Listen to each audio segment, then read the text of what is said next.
तेरा नाम क्या है? राही, तुझे किस अपराध में सजा हुई? चोरी की थी सरकार। चोरी? क्या चुराया था? नास की गठरी।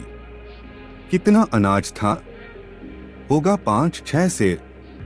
और सजा कितने दिन की है? साल भर की। तो तूने चोरी क्यों की? मजदूरी करती तब भी दिन भर में 3-4 आने पैसे मिल जाते।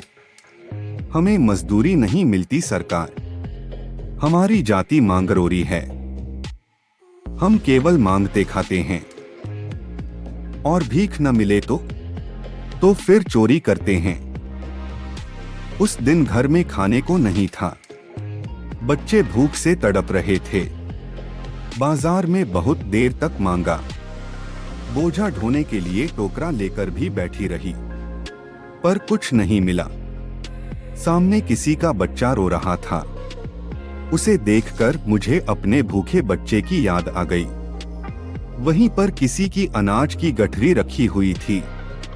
उसे लेकर अभी भाग ही रही थी कि पुलिस ने पकड़ लिया। अनिता ने एक ठंडी सांस ली। बोली, फिर तूने कहा नहीं कि बच्चे भूखे थे इसलिए चोरी की?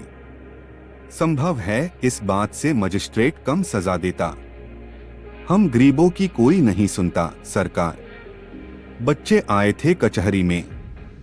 मैंने सब कुछ कहा पर किसी ने नहीं सुना। अब तेरे बच्चे किसके पास है? उनका बाप है, अनिता ने पूछा। राही की आंखों में आंसू आ गए।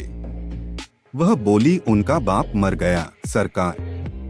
जेल में उसे मारा था और वहीं अस्पताल में वह मर गया। अब बच्चों का कोई नहीं है। तो तेरे बच्चों का बाप भी जेल में ही मरा। वह क्यों जेल आया था? अनिता ने प्रश्न किया। उसे तो बिना कसूर के ही पकड़ लिया था सरकार, राही ने कहा। ताड़ी पीने को गया था। 2-4 दोस्त उसके साथ थे। मेरे घर वाले का एक वक्त पुलिस वाले के साथ झगड़ा हो गया था, उसी का उसने बदला लिया। 109 में उसका चालान करके साल भर की सजा दिला दी। वहीं वह मर गया। अनिता ने एक दीर्घ श्वास के साथ कहा, अच्छा जा अपना काम कर। राही चली गई। अनिता सत्याग्रह करके जेल में आई थी। पहले उसे बी क्लास दिया गया था, फिर उसके घर वालों ने लिखा भी करके उसे ए क्लास में दिलवा दिया। अनीता के सामने आज एक प्रश्न था। वह सोच रही थी, देश की दरिद्रता और इन निरीह गरीबों के कष्टों को दूर करने का कोई उपाय नहीं है। हम सभी परमात्मा के संतान हैं, एक ही देश के निवासी। कम से कम हम सबको खाने पहनने का सामान अधिकार तो है ही। फिर यह क्या बात है कि कुछ लोग तो बहुत आराम करते हैं और कुछ लोग पेट के अन्न के लिए चोरी करते हैं। उसके बाद विचारक के अदूरदर्शिता के कारण या सरकारी वकील के चातुर्यपूर्ण जिरह के कारण छोटे छोटे बच्चों की माताएं जेल भेज दी जाती हैं। उनके बच्चे भूखों मरने के लिए छोड़ दिए जाते हैं। एक और तो यह कैदी है जो जेल आकर सचमुच जेल जीवन के कष्ट उठाती है। हमें आमतौर से दूसरे कैदियों के मुकाबले अच्छा बर्ताव मिलता है, फिर भी हमें संतोष नहीं होता। हम जेल आकर ए और बी क्लास के लिए झगड़ते हैं। जेल आकर ही हम कौन सा बड़ा त्याग कर देते हैं? जेल में हमें कौन सा कष्ट रहता है, सिवा इसके कि हमारे माथे पर नेतृत्व का सील लग जाता है। हम बड़े अभिमान से कहते हैं, यह हमारी चौथी जेल यात्रा है, यह हमारी 5वीं जेल यात्रा है। अपनी जेल यात्रा के किस्से बार बार सुना कर आत्मगौरव अनुभव करते हैं। तात्पर्य यह है कि हम जितने बार जेल जा चुके होते हैं, उतनी ही सीढ़ी हम देशभक्ति और त्याग से दूसरों से ऊपर उठ जाते हैं और इसके बल पर जेल से छूटने के बाद कांग्रेस को राजकीय सत्ता मिलते ही हम मिनिस्टर, स्थानीय संस्थाओं के मेंबर और क्या क्या हो जाते हैं। अनीता सोच रही थी, कल तक तो खद्दर भी नहीं पहनते थे, बात बात पर कांग्रेस का मजाक उड़ाते थे। कांग्रेस के हाथों में थोड़ी शक्ति आते ही वे कांग्रेस भक्त बन गए, खद्दर पहनने लगे। यहाँ तक कि जेल में भी दिखाई पड़ने लगे। वास्तव में यह देशभक्ति है या सत्ता भक्ति? अनीता के विचारों का तांता लगा हुआ था। वह दार्शनिक हो रही थी। उसे अनुभव हुआ जैसे कोई भीतर ही भीतर उसे काट रहा हो। अनीता की विचार वाली अनीता को ही खाए जा रही थी। उसे बार बार यह लग रहा था कि उसकी देशभक्ति सच्ची देशभक्ति नहीं वरन मजाक है। अनीता की आत्मा बोल उठी, वास्तव में सच्ची देशभक्ति तो इन गरीबों के कष्ट निवारण में है।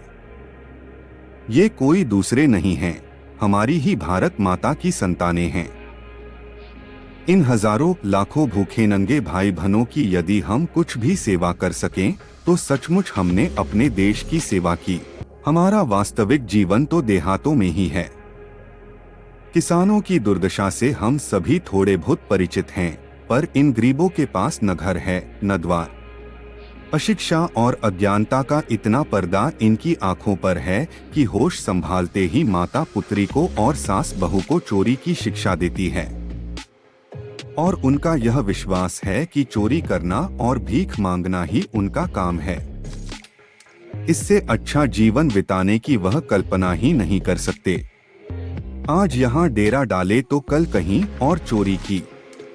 बचे तो बचे, नहीं तो फिर 2 साल के लिए जेल। क्या मानव जीवन का यही लक्ष्य है? लक्ष्य है भी अथवा नहीं? यदि नहीं है तो विचारादर्श की उच्च सतह पर टिके हुए हमारे जननायकों और युग पुरुषों की हमें क्या आवश्यकता? इतिहास, धर्म, दर्शन, ज्ञान, विज्ञान का कोई अर्थ नहीं होता, पर जीवन का लक्ष्य है, अवश्य है। संसार की मृगमरीचिका में हम लक्ष्य को भूल जाते हैं। सतह के ऊपर तक पहुंच पाने वाली कुछ एक महान आत्माओं को छोड़कर सारा जन समुदाय संसार में अपने को खोया हुआ पाता है। कर्तव्य का उसे ध्यान नहीं, सत्यासत्य की समझ नहीं, अन्यथा मानवीयता से बढ़कर कौन सा मानव धर्म है? पतित मानवता को जीवनदान देने की अपेक्षा भी कोई महतर पुण्य है? राही जैसी भोली भाली किंतु गुमराह आत्माओं के कल्याण की साधना होनी चाहिए। सत्याग्रही की यही प्रथम प्रतिज्ञा क्यों न हो? देशभक्ति का यही मापदंड क्यों न बने? अनीता दिन भर इन्हीं विचारों में डूबी रही। शाम को वह इसी प्रकार कुछ सोचते सोचते सो गई। रात में उसने सपना देखा कि जेल से छुटकर वह इन्हीं मांगरोरी लोगों के गांव में पहुंच गई है। वहां उसने एक छोटा सा आश्रम खोल दिया है। उसी आश्रम में एक तरफ छोटे छोटे बच्चे पढ़ते हैं और स्त्रियां सूत काटती हैं, दूसरी तरफ मर्द कपड़ा बुनते हैं और रुई धुनते हैं। शाम को रोज उन्हें धार्मिक पुस्तकें पढ़कर सुनाई जाती हैं और देश में कहाँ क्या हो रहा है यह सब सरल भाषा में समझाया जाता है। वही भीख मांगने और चोरी करने वाले लोग अब आदर्श ग्रामवासी हो रहे हैं। रहने के लिए उन्होंने छोटे छोटे अपना घर बना लिए हैं। राही के अनाथ बच्चों को अनीता अपने साथ रखने लगी है। अनीता यही सुख स्वप्न देख रही थी।